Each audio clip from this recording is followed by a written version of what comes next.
सचिन बिश्नोई आखिरकार ਭਾਰਤ ਲੈ ਆਂਦਾ ਗਿਆ। ਦਿੱਲੀ ਸਪੈਸ਼ਲ ਟੀਮ NIA ਦੇ ਨਾਲ ਮਿਲ ਕੇ ਵਿਦੇਸ਼ ਜਾਂਦੀ ਹੈ ਔਰ ਸਪੈਸ਼ਲ ਟੀਮ ਦੀ ਹਿਰਾਸਤ ਦੇ ਵਿੱਚ ਸਚਿਨ ਬਿਸ਼ਨੋਈ ਜਿਹੜਾ ਕਿ ਲਾਰੈਂਸ ਬਿਸ਼ਨੋਈ ਦਾ ਭਾਣਜਾ ਦੱਸਿਆ ਜਾਂਦਾ ਹੈ ਔਰ ਆਖਿਰਕਾਰ ਉਸ ਨੂੰ ਗ੍ਰਿਫਤਾਰ ਕਰ ਲਿਆ ਜਾਂਦਾ ਹੈ, ਭਾਰਤ ਲਿਆਇਆ ਜਾਂਦਾ ਹੈ ਔਰ ਭਾਰਤ ਲਿਆ ਕੇ ਦਿੱਲੀ ਸਪੈਸ਼ਲ ਫੋਰਸ ਵੱਲੋਂ ਸਪੈਸ਼ਲ ਪੁਲਿਸ ਫੋਰਸ ਵੱਲੋਂ ਉਸ ਨੂੰ ਪਟਿਆਲਾ ਹਾਊਸ ਕੋਰਟ ਦੇ ਵਿੱਚ ਪੇਸ਼ ਕੀਤਾ ਜਾਂਦਾ ਹੈ, ਜਿੱਥੇ 10 दिन का पुलिस रिमांड हासिल करने तो बाद पुछ पड़ताल शुरू कर दी गई है। तुहानूं दस दईए कि सचिन थापन उर्फ सचिन बिश्नोई जिहड़ा कि लारेंस बिश्नोई का भाणजा दस्सिया जाता है, अज़रबाईजान भज जाता है, अज़रबाईजान डिटेन कर लिया जाता है, उसनूं डिटेन कर लिया जाता है अज़रबाईजान प्रशासन वालों और उत्थे डिटेन करके रखिया जाता है जब तक दिल्ली की स्पैशल टीम जाके उन्होंने उत्थों एक्वायर नहीं कर लेंदी तो उस तो बाद भारत नहीं लै आंदी। बीते दिनी भारत लै आंदा गया।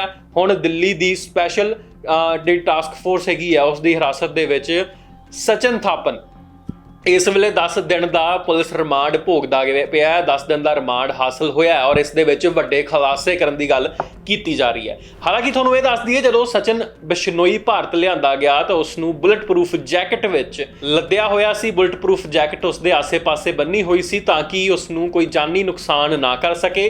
सचिन बिश्नोई भारत लिआंदा गया और नाल दी नाल ही दिल्ली दे पटियाला हाउस कोर्ट ले जाता गया। उत्थे ले जाके उसके 10 दिन के पुलिस रिमांड की शुरुआत हो गई है, हासिल कर लिया गया जो पुलिस रिमांड है 10 दिन का और इस रिमांड के वड्डे खुलासे होने की गल है। वड्डी गल तो ये सामने आ रही है जदों भारत लिआंदा गया तो उसदे एक बुलेट प्रूफ जैकेट पाई हुई सी। बुलेट प्रूफ जैकेट इस करके सी क्योंकि उसका कोई जानी नुकसान ना हो सके, क्योंकि अजे बहुत सारा जिहड़ा खुलासा है उस वालों इस मामले दे विच कीता जाना सी और इस मामले नूं लैके 10 दिन का पुलिस रिमांड जिहड़ा वो आखिरकार हासिल कर लिया गया। इस मामले नूं लैके आउण वाले समय दे विच वड्डे खुलासे होण दी उम्मीद जताई गई है।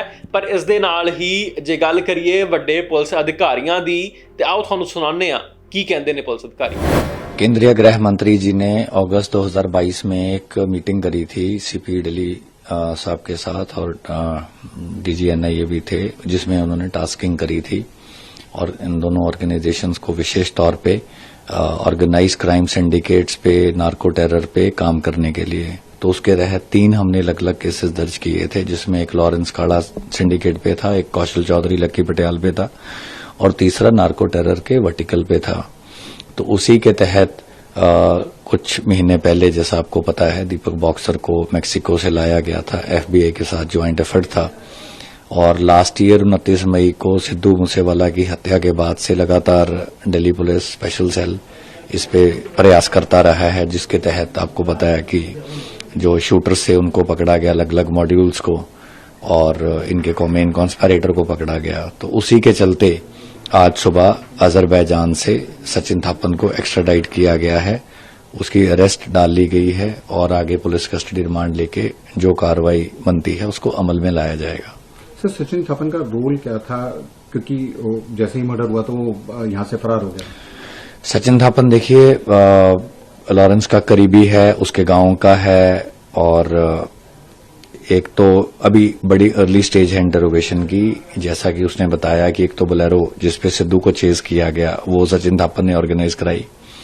उसके बाद जैसा कि आपको पता है कि जो 4 शूटर थे एक मॉड्यूल में और 2 दूसरे में थे, वो वारदात के बाद अलग अलग बंट गए और जो जगरूप रूपा थे और मनप्रीत मानू था वो अलग चले गए और AK-47 और पिस्टल उनके पास कुछ रह गए जो उनके पास वो कैरी कर रहे थे।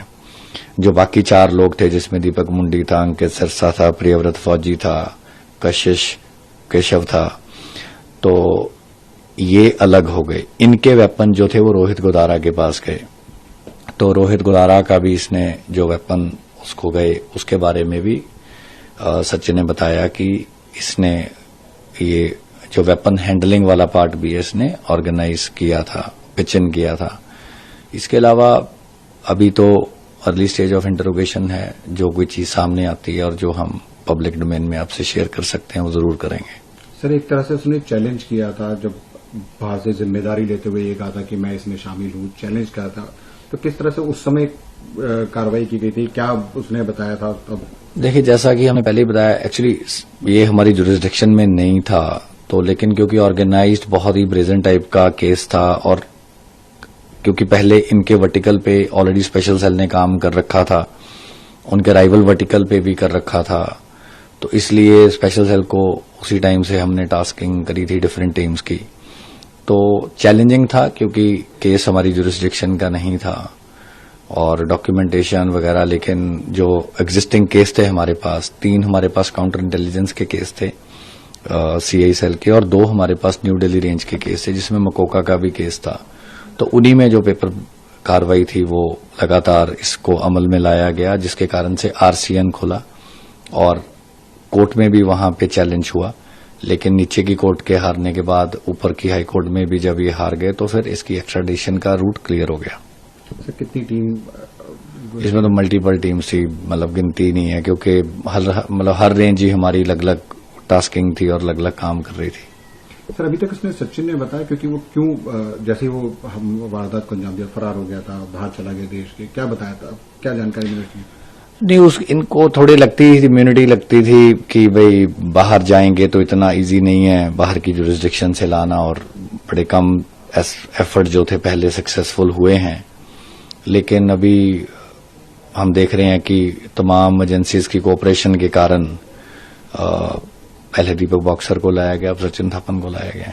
सर अब गोल्डी बरार, क्योंकि अब इस पुलिस का ये कड़ी रहती है गोल्डी बरार, तो क्या इसको देखिए हम फ्यूचर के बारे में नहीं बोल सकते, और गोल्डी जो है I think main cases Punjab के हैं, लेकिन हमारे भी ऑर्गेनाइज जो केसेस हैं उनमें जो भी रोल बनता है, जिसका भी बनता है, मैं इंडिविजुअल स्पेसिफिक की कोई बात नहीं करेंगे।